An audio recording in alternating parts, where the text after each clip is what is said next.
Kebijakan moneter merupakan salah satu instrumen penting dalam pengelolaan perekonomian suatu negara. Kebijakan ini dijalankan oleh Bank Sentral, seperti Bank Indonesia, dengan tujuan utama untuk mengendalikan jumlah uang yang beredar di masyarakat serta menjaga kestabilan ekonomi secara keseluruhan. Melalui kebijakan moneter, pemerintah dapat mengatur inflasi, menjaga nilai tukar mata uang, dan menciptakan kondisi ekonomi yang mendukung pertumbuhan dan penciptaan lapangan kerja. Tujuan utama dari kebijakan moneter adalah untuk mencapai kestabilan harga, yang berarti menjaga tingkat inflasi agar tetap rendah dan stabil. Selain itu, kebijakan ini juga bertujuan untuk mendorong pertumbuhan ekonomi, menjaga stabilitas nilai tukar, serta menciptakan kesempatan kerja yang luas. Dengan kata lain, kebijakan moneter merupakan alat penting untuk menciptakan iklim ekonomi yang sehat dan berkelanjutan. Untuk mencapai tujuannya, Bank Sentral menggunakan berbagai instrumen kebijakan moneter. Instrumen yang paling umum adalah operasi pasar terbuka, OP, yaitu kegiatan jual-beli surat berharga negara untuk mengatur jumlah uang beredar. Selain itu, Bank Sentral juga mengatur suku bunga acuan, seperti BI rate atau BI 7 day reverse repo rate, yang berpengaruh besar terhadap bunga pinjaman dan tabungan di perbankan.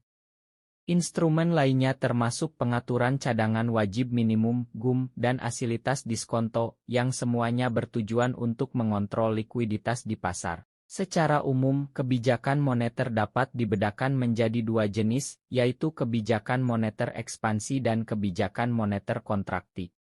Kebijakan ekspansi dilakukan ketika perekonomian sedang lesu, dengan cara menambah jumlah uang beredar agar masyarakat lebih banyak berbelanja dan berinvestasi. Sebaliknya, kebijakan kontrakti diterapkan saat inflasi terlalu tinggi, dengan cara mengurangi jumlah uang beredar agar daya beli masyarakat lebih terkendali. Kebijakan moneter bekerja melalui suatu proses yang disebut mekanisme transmisi moneter. Proses ini menggambarkan bagaimana perubahan dalam instrumen kebijakan, seperti suku bunga, pada akhirnya memengaruhi konsumsi masyarakat, investasi swasta, nilai tukar, hingga tingkat inflasi dan pertumbuhan ekonomi. Meskipun dampaknya tidak langsung, mekanisme ini sangat penting dalam memastikan bahwa kebijakan moneter mencapai tujuannya secara efektif. Namun dalam praktiknya, pelaksanaan kebijakan moneter tidak selalu berjalan mulus. Ada banyak tantangan yang dihadapi Bank Sentral, seperti ketidakpastian global, perubahan harga komoditas, fluktuasi nilai tukar, serta dinamika pasar keuangan internasional. Selain itu, koordinasi yang kurang efektif dengan kebijakan fiskal pemerintah juga bisa menghambat efektivitas kebijakan moneter. Tantangan lainnya adalah ketika inflasi dipicu oleh aktor sisi penawaran, seperti kenaikan harga pangan yang tidak bisa diselesaikan hanya dengan mengendalikan uang beredar. Dengan memahami kebijakan moneter secara menyeluruh, kita dapat melihat betapa pentingnya peran Bank Sentral dalam menjaga stabilitas dan kesehatan ekonomi nasional. Analisis SWOT kebijakan moneter. Strengths, kekuatan, fleksibilitas tinggi, kebijakan moneter dapat disesuaikan dengan kondisi ekonomi secara cepat, seperti menaikkan atau menurunkan suku bunga. Efisiensi implementasi, melalui Bank Sentral, kebijakan moneter dapat dijalankan tanpa melalui proses birokrasi yang panjang seperti pada kebijakan fiskal. Pengaruh besar terhadap likuiditas. Kebijakan moneter langsung memengaruhi jumlah uang beredar, suku bunga, dan inflasi. Independen dari politik, di banyak negara, termasuk Indonesia, Bank Sentral bersifat independen, sehingga keputusan moneter relatif bebas dari tekanan politik jangka pendek. Weaknesses, kelemahan, tidak langsung dan tidak instan, dibutuhkan waktu agar dampak kebijakan moneter terasa pada perekonomian real.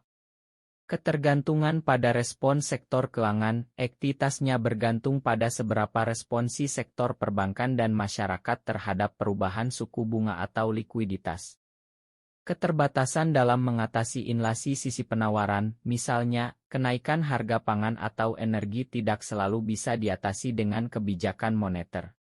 Potensi distorsi pasar finansial, kebijakan moneter yang terlalu longgar dalam waktu lama bisa menimbulkan gelembung aset. Opportunities, peluang, digitalisasi dan inovasi finansial, teknologi finansial, fintech, bisa mendukung transmisi kebijakan moneter secara lebih cepat dan luas. Koordinasi dengan kebijakan fiskal, jika selaras dengan kebijakan fiskal, kebijakan moneter dapat lebih aktif dalam menstabilkan ekonomi. Peran dalam krisis ekonomi global dapat menjadi alat utama untuk menstimulasi perekonomian saat terjadi krisis seperti pandemi atau resesi global. Peluang meningkatkan kepercayaan pasar, kebijakan yang konsisten dan transparan dapat meningkatkan kredibilitas bank sentral di mata pelaku pasar. Threats, ancaman, ketidakpastian ekonomi global, fluktuasi harga minyak, suku bunga global, dan gejolak geopolitik dapat mengganggu aktivitas kebijakan moneter. Dolarisasi atau ketergantungan terhadap mata uang asing bisa mengurangi aktivitas kebijakan moneter domestik.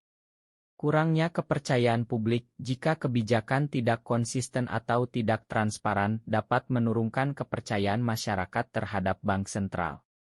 Transmisi yang lemah di negara berkembang. Di negara seperti Indonesia, ketimpangan akses keuangan bisa membuat dampak kebijakan moneter tidak merata.